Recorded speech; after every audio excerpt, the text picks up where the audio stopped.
Andrea Arístegui y Mauricio Bustamante. Canal 24 Horas. Bien, regresamos al debate aquí en Vía Pública. Vamos a conversar sobre el tema de las ISAPRES. Vamos a saludar a quienes nos acompañan acá en el panel. Primero a Óscar Arteaga, académico y especialista en salud pública de la Universidad de Chile. Óscar, gracias por estar aquí. Muchas gracias por la invitación. Manuel Inostroza, académico del Instituto de Salud Pública de la Universidad Andrés Bello. Manuel, gracias por venir. Encantada, Patricia. Matías Steger, cofundador de Keplant.cl. Gracias también. Muchas gracias, Patricia. Y Felipe Bravo, profesor de Derecho Económico de la Universidad Católica. Felipe, también muchas gracias por acompañarnos. Muchas gracias también. Además, ustedes fueron parte de distintas comisiones, ¿no?, en las cuales se trabajó por el tema de las ISAPRES. En el caso tuyo, Óscar, fue el de la presidenta Michelle Bachelet. Bachelet, sí, claro, así es. Que hubo una serie de propuestas, pero que finalmente no se transformó. Bueno, terminamos en un muy bonito informe, pero que nunca se plasmó en un proyecto de ley, desafortunadamente. En el caso de Manuel fue distinto. Sí, yo participé en dos comisiones. Una que no llegó a nada, porque no pasó ningún proyecto, pero luego en la segunda sí se envió un proyecto de ley. Y el proyecto de ley quedó trancado, a mi juicio, por algunos errores del gobierno del presidente Piñera, pero al menos quedó planteado un proyecto de reforma. ¿Qué fue la primera comisión? La primera comisión fue comenzado el 2010. Ya. Y entregamos nuestro trabajo a finales del 2010. Y la segunda fue a comienzos del 2012. Y bueno, y ahí quedó el proyecto. Te lo pregunto porque es interesante desde el año 2010, entonces podemos decir que hay intentos por hacer reformas más profundas al tema de las ISAPRES y sin embargo no se ha podido avanzar más allá. ¿A qué atribuyen ustedes que pasa esto? O sea, a ver, yo creo que lo primero es que el año 2010 el Tribunal Constitucional declara inconstitucional una parte de la ley, que era la parte que establecía la tabla de factores. Y el Tribunal Constitucional hace una mención expresa al legislador y dice, por favor, llene este vacío, cosa que llevamos 8 años esperando que lo haga. En ese periodo, lo que la ISAPRES han hecho es ocupar la tabla de factores anterior hasta el año 2010 que había fijado la Superintendencia de Salud, y por eso entonces ha habido estos intentos de iniciar de manera a veces muy fructífera desde el punto de vista teórico. Los informes que las comisiones han desarrollado son teóricamente muy buenos, pero lamentablemente, como muchas comisiones que se han generado, tanto el gobierno de Bachelet también como el gobierno de este actual presidente, lamentablemente se han quedado en los informes y no hemos podido discutirlo en el Congreso, que lamentablemente es lo que ha pasado. Sí, a mí me parece que en realidad el problema es previo, porque el origen del problema es justamente que el año 81 se crea una institucionalidad para administrar fondos de seguridad social, vale decir, se autoriza la creación de estas instituciones privadas para administrar un seguro que es obligatorio, el 7%, ¿cierto? Pero legalmente se les autoriza a comportarse como si fueran seguros privados, igual que cualquier otro tipo de seguro, y no como un arreglo de seguridad social.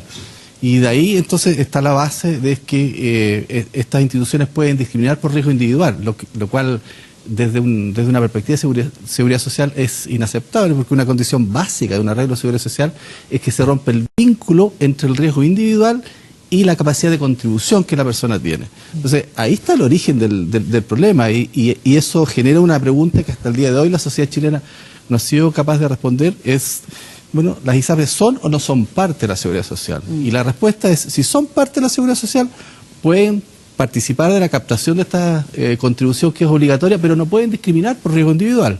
Al revés, si ellas quieren discriminar por riesgo individual, bueno, lo que tiene que ocurrir es que se salen del arreglo de seguridad social, porque eso no forma parte de la manera en que se comportan las instituciones de seguridad social.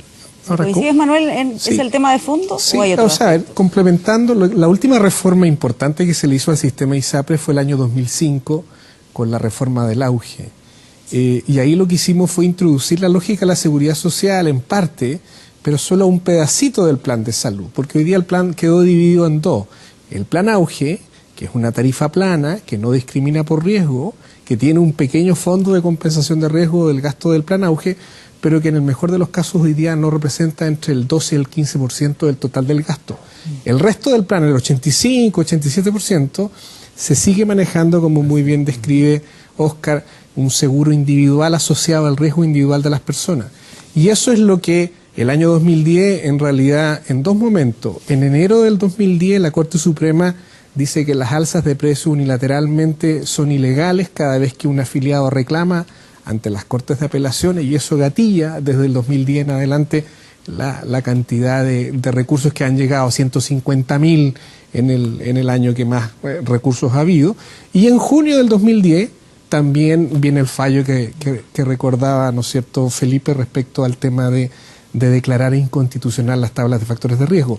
Y a mi juicio Piñera tuvo una buena intención en su primer mandato de enviar un proyecto de ley, pero ¿dónde falló? Cuando estábamos discutiendo eliminar totalmente las tablas de factores de riesgo, envía una indicación sustitutiva por allá por agosto del año 2013, en donde dice, se elimina la discriminación por sexo, pero se mantiene la discriminación por 3 tramos de edad. Y esa indicación, cuando fue enviada, yo que tuve la posibilidad de conversar con el ministro Larroulé en aquella oportunidad como ex miembro de la comisión, era, mira, si tú mantienes la discriminación por edad, al menos aunque sea por 3 grupos de riesgo, no estás cumpliendo con el mandato del Tribunal Constitucional, y eso finalmente no fue aprobado en el Parlamento. Y quedó ahí finalmente en el Congreso. Y en el caso, solo para terminar, en el caso de Bachelet, la razón fue totalmente distinta. No obstante el muy buen trabajo de la comisión, el grupo del gobierno se dividió en 2. Había quienes querían reformar las ISAPRES como una primera etapa y después avanzar a una reforma mayor, y quienes no querían reformar las ISAPRES, sino que hacerlas desaparecer de inmediato. Entonces, de alguna manera, unos representados por la ministra Castillo, que no querían hacer reforma, sino que hacerlas desaparecer, ir al tiro al FONASA como seguro público único, y el ministro Valdés de Hacienda diciendo, reformemos la ISAPRES porque no podemos hacer esa reforma mayor, implicaría una nueva reforma tributaria para hacer esa... Y se neutralizaron al punto que no hubo reforma y no se envió ningún proyecto de ley. Y así hemos estado durante todo este tiempo.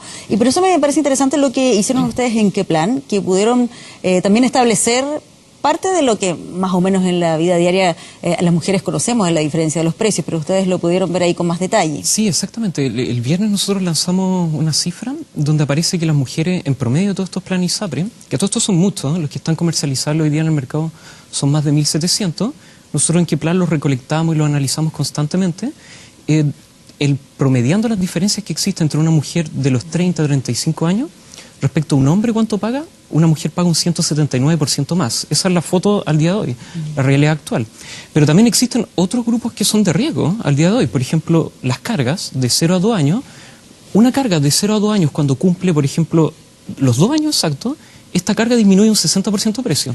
O sea, ahí hay un grupo de riesgo más o menos importante. Y otro grupo de riesgo, ya que va subiendo continuamente, es los adultos mayores, generalmente después de los 50, 60 años, es donde se produce también un alza en el precio. Y uno de los puntos que se plantea en esta reforma ISAPRE es disminuir esto o eliminarlo de frente, la diferencia entre sexo, edad y preexistencia. Por lo tanto, va a haber que analizar, de hecho, cuáles son estos grupos de riesgo, cuáles son los grupos de menor riesgo. En este caso, los grupos también de menor riesgo son los hombres jóvenes, solo, que tienen hasta un factor menor a 1, o sea, menor de lo que tarifica normalmente la ISAPRE, le hacen hasta descuento, podríamos decir. Entonces, cualquier reforma que pueda venir en este sentido va a tener que analizar los efectos que tendría esta tabla de factores. Sí. Eso es bien importante, porque en cualquier arreglo que busque modificar el sistema, el esfuerzo que tenemos que hacer como país es aproximarnos a un arreglo de seguridad social.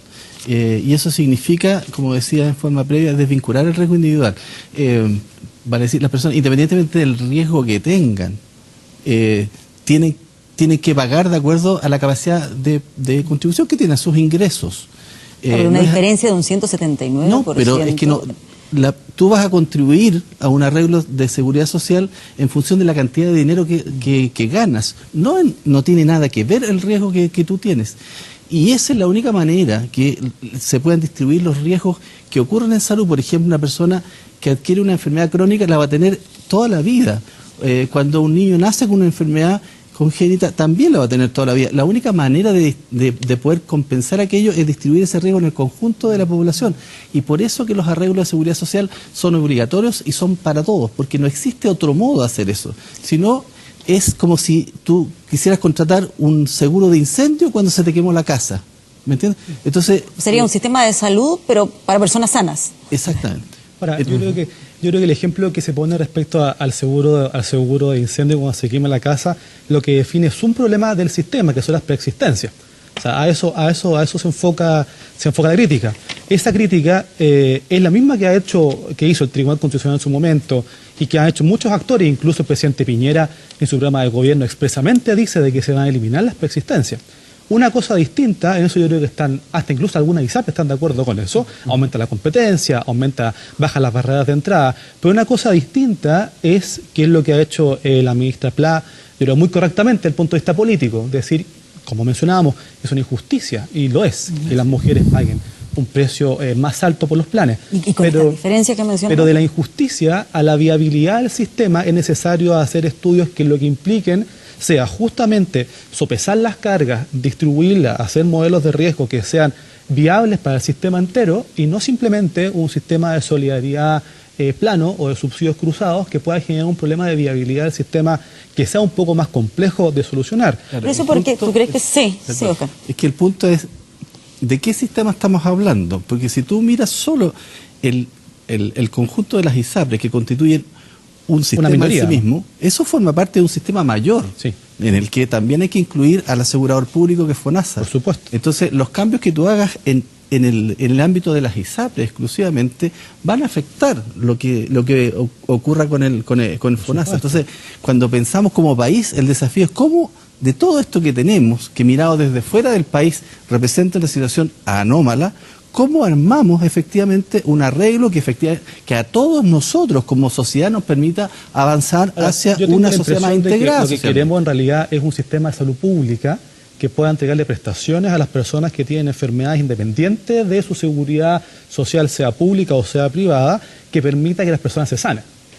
Ahora, del punto de vista estructural, parecía ser que el sector público da menos abasto. Esto no es una crítica al sector público. Ojalá que los hospitales públicos y los consultorios puedan hacerlo. Pero parece que hay un problema de capacidad del sector público en relación. ¿Pero será de capacidad o de cantidad de personas que tienen que atender? Lo digo por una cifra que salía en la comisión, decía el 76,5% está en FONASA, 17,5% en una ISAPRE. La relación siempre es 80-20. De hecho, uno de los problemas que la asociación de ISAPRE, esto por supuesto que siempre puede ser discutible las cifras de una parte interesada en este tema. El problema de eliminar las preexistencias sería en un comienzo, entre comillas, el traslado de personas del sector público al sector privado buscando atención que no tienen en el sector público. Me parece que si nos fijamos el problema esencialmente en el sistema de seguridad más que en la prestación misma, estamos equivocando el foco. Acá lo que queremos, entiendo yo, es que la gente tenga más acceso a mejor salud con independencia del sistema público o privado. Por lo que yo veo, al parecer, y esto es lo que uno puede ver en los consultorios, es que las personas del sector público que utilizan el sistema de FONASA, que puede tener hasta problemas con los bonos, problemas en el acceso, tienen más dificultad de acceder al sistema y pareciera ser que es una aspiración. Esto, la encuesta de salud de la Supersalud que entregó en marzo de este año lo dice.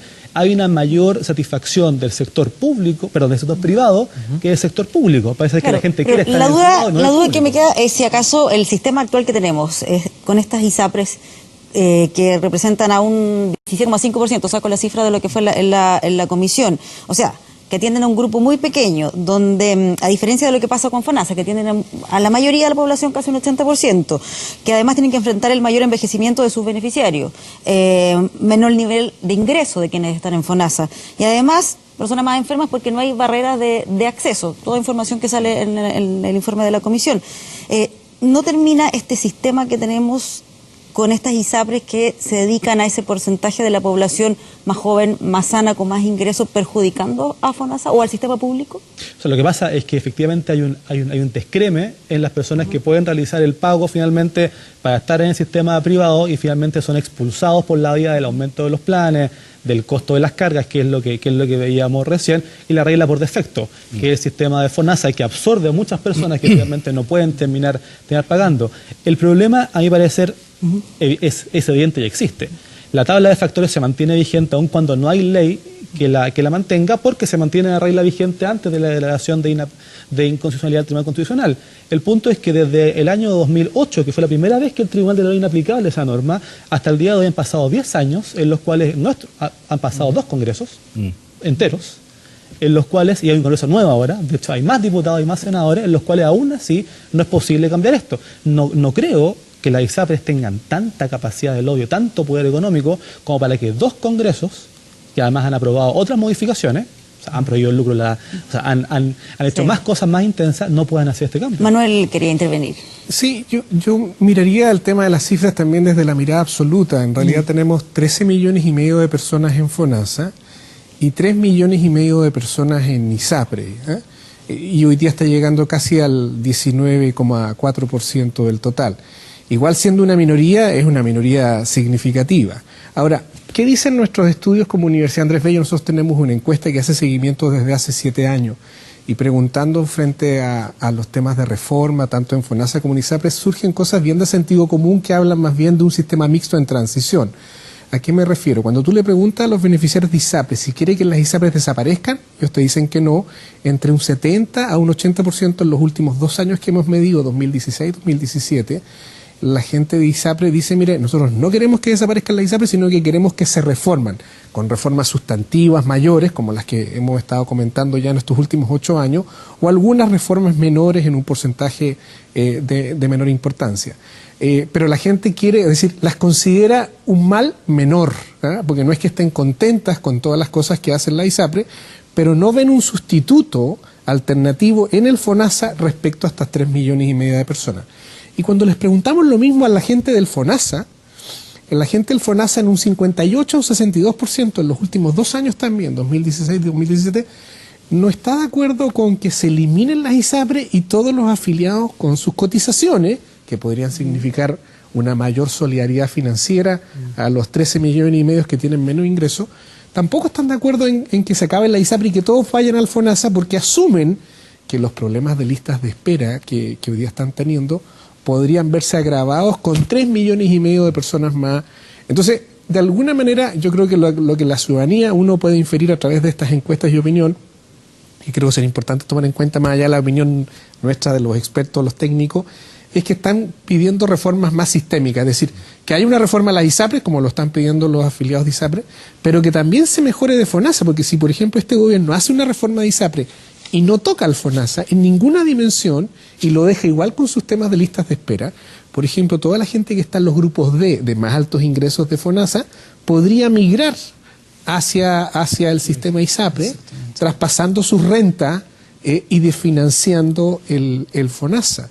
Por lo tanto, también hay que mirar la reforma de un punto de vista global, como decía Oscar, porque hoy día tenemos mal o bien un sistema mixto, que cuando yo hago una reforma en un solo lado, eso no va a dejar incólume de incentivo a lo que ocurra al lado contrario. Y de hecho nosotros como universidad publicamos un libro que lanzamos ahora en diciembre del año 2017, hace muy poquitos meses, donde planteamos que esta transición entre una reforma a la ISAPRE y una reforma al FONASA es fundamental para los próximos 4 años de gobierno, si no puede que un gobierno cometa el error de mejorar, vestir un santo y desvestir otro, que sería muy lamentable. Matías quería decir algo. De hecho, comentando un poco eso, yo creo que uno de los aspectos más difíciles de hacer una reforma ISAPRE, uno puede plantearla de base, de cómo, por ejemplo, va a compensar riesgos, va a crear un nuevo sistema. El gran problema que uno ve en esto es la transición. Primero, hay contratos firmados en ISAPRE. De hecho, desafiliar a alguien o, por ejemplo, cambiar el contrato a alguien es algo sumamente complicado. Al día de hoy lo vemos. O sea, es algo que no va a ser muy difícil de cambiar. Y probablemente para pasar todo esto, un grupo o un sistema más equitativo en términos de riesgo, es cómo pasamos a estos afiliados. Porque los que se van a ver en ventaja respecto a este nuevo sistema van a querer pasarse al nuevo sistema, pero los que no se van a querer pasar, pero son ellos los que tienen que compensar el sistema. Son ellos que son, por ejemplo, los hombres jóvenes al día de hoy, los que tienen mejores planes, ¿cómo van a poder pasar a este sistema? Algo que también me llama mucho la atención en esto, a diferencia tal vez de otras reformas, es un consenso, hablando con académicos, con las personas, con políticos, de derecha, izquierda, de que tiene que haber una reforma en la ISAPRE. Es algo que llama mucho la atención en este sector. Pero el gran problema y la piedra de tope es cómo planteamos algo, que el Ejecutivo, el Gobierno ahora está planteando algo quizá gradual, porque va a tener que ser de alguna forma de ese estilo. Y en esto sí, yo creo que se confunden un poco los temas. Yo creo que es bueno que separemos los ámbitos de problema, porque cuando miramos globalmente nuestro sistema de salud, en sus distintos componentes hay problemas. Entonces, esta conversación es sobre uno de los ámbitos, que es cómo uno hace el financiamiento, cómo hace el arreglo de seguro. Otra cosa distinta es cómo se organiza el sistema que entrega las prestaciones de salud, el sistema prestador. Y ahí también tenemos dificultades serias, ¿no? Que finalmente uno podría decir que lo que se requiere es un esfuerzo serio de modernización, que apunte particularmente a cómo se hace un gobierno profesional del sistema de salud, y se termina con esta rotativa de que cada vez que hay cambio de gobierno, los niveles directivos del sistema se cambian, lo cual genera inestabilidad y mucha dificultad de aprendizaje del sistema en el tiempo. Y aparte de eso, una cantidad de recursos importantes. Cuando nosotros hoy nos comparamos con los países más desarrollados, que es el club en el que estamos, tenemos un déficit de recursos que no es menor. Solo un indicador: número de camas por cada 1.000 habitantes, nosotros tenemos 2,2 camas por cada 1.000 habitantes. En promedio, la OECD, la Organización para la Cooperación Económica y el Desarrollo, tiene 4,9 camas por cada 1.000 habitantes. Entonces, independientemente del arreglo que hagamos, ahí hay una situación de déficit significativo. Entonces, hay que hacer esfuerzos en el ámbito de la prestación. Pero esta conversación que estamos teniendo es solo sobre el aspecto del seguro. Y un arreglo de seguro de seguridad social puede convivir con distintos tipos de arreglo de prestadores y viceversa. Sí, entonces, pero yo creo que es bueno precisar qué es lo que estamos discutiendo. Bueno, Oscar, yo creo también el informe también lo decía, y lo que decía Manuel, esto también tiene efectos aguas abajo también en todo el sistema. El sistema de seguro genera incentivos a la inversión también privada o a la inversión pública. El aumento de camas también, que ha sido por parte del sector privado, también es un elemento importante del cual también el sector público también se beneficia. Estoy pensando en las personas que tienen FONASA. Sí, pero también yo creo que es bueno precisar cuál es el peso relativo de cada cual, porque muchas veces nos referimos al sistema de salud chileno como mixto. En el sistema prestador, fíjate que si seguimos en el ámbito de las camas, nosotros en el país tenemos unas 40.000 camas aproximadamente. De esas camas, no más de un 17% son camas estrictamente privadas. Y de esas camas que son estrictamente privadas, más del 65% se concentran en la región metropolitana. Y eso es mucho decir, porque se concentran en las dos comunas del área oriente de Santiago. Entonces, cuando tú quieres pensar en el país, la única opción que tienes real, seria, es fortalecer el sistema público prestador. Y eso es una buena justificación a por qué este es un sistema integrado de discusión, y por qué lo que hemos visto en el último tiempo respecto a los incentivos para aumentar las camas del sector público, que es a través del sistema de concesión, licitación, es un debate que se ha ideologizado al final y no ha buscado finalmente satisfacer la necesidad fundamental. Si esto es un debate de salud pública, más que un sistema previsional, entiendo yo, desde el punto de vista de salud, lo que busca es la salud pública de las personas. Si queremos eso, parece que tenemos que buscar en realidad meterle más cama al sistema, más que la licitación o la concesión o quién produce la cama finalmente. Sí, quiero que revisemos una gráfica que tiene que ver también con otro tema que ha surgido en estos últimos días, está vinculado a las ISAPRES, y que es una nueva alza que han registrado las empresas aseguradoras. A ver si la podemos ahí revisar. Dice puntualmente Cruz Blanca es la que va a tener un incremento más alto, un 7,7%, seguido de Colmena con un 4,8%, con Salud un 4,7%, y es Fusil la que va a tener un 4,6%. Van a haber algunas ISAPRES que no van a tener una alza. Nueva Más Vida, Banmédica y Vida 3 no van a tener ahí ningún tipo de reajuste. ¿Cómo entender también estas alzas, Manuel? ¿Cuáles son las razones que se entregan para finalmente subirlas? Y además esta diferencia que se ven en cada una de las empresas. A ver, bueno, el sistema, como te digo, fue reformado el año 2005. Antiguamente ni siquiera sabíamos este porcentaje, la superintendencia no tenía facultad para decir cuánto era el alza promedio y no había facultad para comparar. Antiguamente eran datos que cada uno individualmente solo recibía la carta, pero no había nadie que pudiera transparentar. Esto lo tenemos desde el año 2006 en adelante. Y con esta transparencia, hay que decirlo, igual los reajustes han sido menores.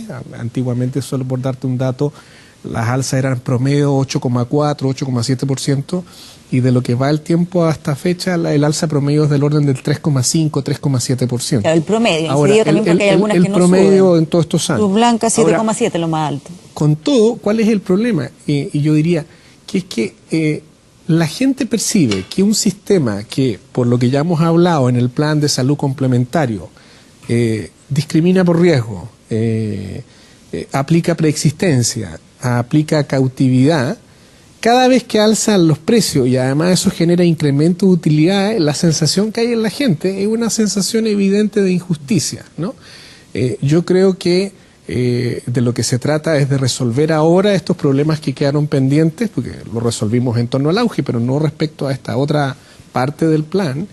Y yo creo que junto con hacer estas reformas de plan garantizado, fondo de compensación de riesgo, tenemos que buscar una manera de establecer un alza que sea regulada. Pueden haber fórmulas que tendrán que explorarse.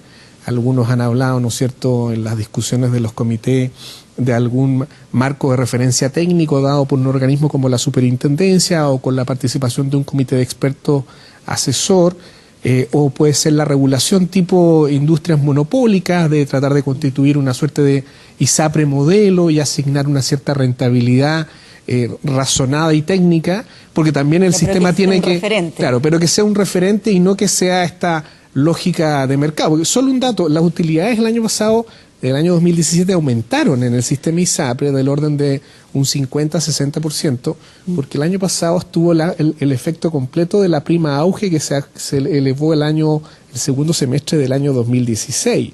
Y a pesar de estas mayores espaldas financieras y de que las ISAPRES subieron su utilidad, como hay una lógica de libre mercado en la fijación del precio del plan complementario, hay 3 ISAPRES que, no siguiendo el camino de 3 que no subieron el precio del plan, decidieron reajustar. Entonces, claramente, como les digo... En esa línea, quisiera saber qué les parece a ustedes lo que había planteado en su momento Enrique París, quien estaba como coordinador en salud en el comando Sebastián Piñera, y él había dicho que una idea, según él, era limitar parte de las ganancias de las ISAPRES para, de esa manera, reinvertir parte de ese dinero de las ganancias.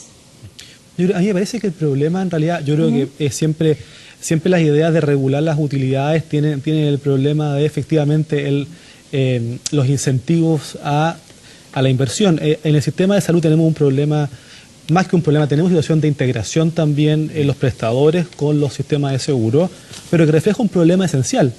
Cuando hablamos de seguros de salud, estamos hablando de prestaciones que tienen un precio que puede ser infinito y que finalmente por los sistemas de seguridad de los planes de ISAPRE son reembolsadas y finalmente la persona no logra percibir que lo que está pagando cuando le compensan el 90% son 10 camas de 500.000 pesos, 800.000 pesos, porque ya está contenta y paga 80.000. Y dice, no, 80.000 pesos. Entonces, si no se ve el problema desde el punto de vista, y aquí yo creo que quizás estamos mezclando muchas cosas, como decía Oscar, pero la mirada sistémica quizás es la mirada quizás correcta en este caso. Si no solucionamos el problema respecto a los prestadores de salud y esencialmente respecto a la falta de prestadores desde el punto de vista institucional, pensando clínicas, hospitales, pero también desde el punto de vista de los médicos, respecto a la falta también que tenemos de médicos especialistas o de personas que además quizás estamos enfocando mucho el sistema de región metropolitana, porque en regiones también hay un sistema de escasez tremenda también de especialistas, sobre todo en la zona extrema. Cuando hablamos entonces de reinvertir la utilidad, la pregunta es, al final lo que estamos haciendo en la práctica es ver una parte de la ecuación y no otra parte. Al final podemos hacer el cap a las utilidades, pero una vez las clínicas van a cobrar lo que quieran seguir cobrando, pues lo justifican en base a nuevas tecnologías, quizás radiológicas, etcétera, para seguir subiendo los precios, para seguir compensando, porque mi plan es 90% sin tope. Entonces, yo veo en el fondo simplemente que me suben 10 lucas, pero en realidad me están subiendo 100.000 pesos al costo en total. Entonces, me parece que la mirada debe ser más integral respecto a cómo hacer esto. Sí, Matías. Mira, comparto un punto fundamental con Felipe, también entre cosas que están sucediendo en este sistema, es la dificultad de entender estos planes mismos. Ya hablábamos de las tablas de factores que determinan el precio de cada uno de estos planes, los 1.700 planes que existen, pero además los beneficios también de entender estos planes. O sea, por ejemplo, pagar un plan que dice 90, 100% de cobertura, al lado de eso hay un tope, y este tope está expresado en aranceles, por ejemplo, 3, 5 veces arancel. Pero ese arancel, la verdad es que la dificultad de conseguirlo, el arancel, es compleja, son más de 2.000 códigos. Estos 2.000 códigos no se consiguen fácilmente, no están por internet, no están por teléfono, no los dan muchas veces si es que uno está cotizando, por ejemplo, distintos planes. Y ahí es donde nosotros quisimos transparentar bastante el sistema con queplan.cl, donde cada usuario y cada persona pueda ver cada uno de los planes que existen en el sistema. 1.700 comercializables, 65.000 que hay como stock que se han creado. Por lo tanto, este punto de comparación y ver cuánto me va a devolver un plan en cada una de estas clínicas, creo que una orientación también correcta en este sentido es hacia transparentar el sistema, que la gente pueda comparar, pueda escoger justamente cuál es el mejor plan. Las ISAPRES también se han ido especializando en ciertos segmentos, en ciertos públicos, donde pueden ser mucho más competitivos de cara a los usuarios. Sí. Para cerrar nada más, Óscar, ¿qué te parece esta idea que se ha planteado de crear un fondo de compensación por riesgo? Lo explicaba el ministro de Salud, dice que es una manera de solidarizar el riesgo de los afiliados de ISAPRES. Bueno, eso en eso consiste esencialmente la seguridad social, que tú distribuyes el riesgo en el conjunto de la población.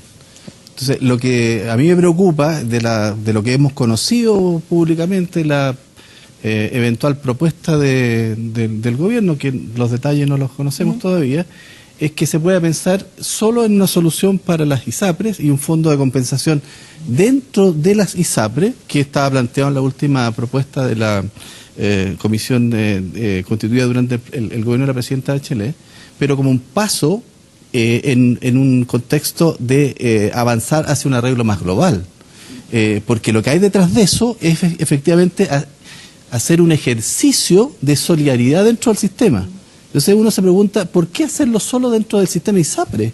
Que dentro del conjunto de la población es la gente que tiene mayor posibilidad de contribuir al sistema, por una parte, y menor necesidad de uso del sistema.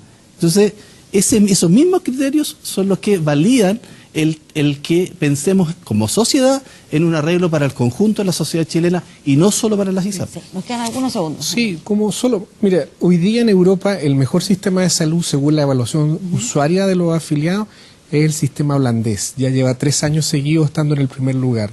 ¿Y qué es lo que nos enseñan los holandeses desde el punto de vista técnico académico? Que es posible tener actores privados de la seguridad social, pero sí, solo sí, si tienen un fondo de compensación de riesgo, porque con eso tú le quitas el incentivo, como empresa privada natural, a generar utilidades seleccionando el riesgo, es decir, echando a los adultos mayores, echándolo a las personas que tienen patologías preexistentes. Si tú eliminas ese factor, y eso se hace con un fondo de compensación de riesgo, puedes tener seguridad social privada en este componente de sistema mixto que tenemos nosotros. Son hartos los temas para conversar cuando se habla de salud. Alcanzamos ahora a revisar algunos de ellos, pero les quiero agradecer por habernos acompañado esta noche aquí en Vía Pública. Muchas gracias. Nos vamos a una pausa y ya regresamos con más noticias.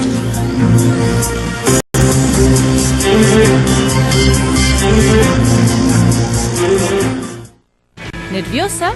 Olvídalo. La vida se vuelve 1000 veces más placentera cuando le dices yes a todo.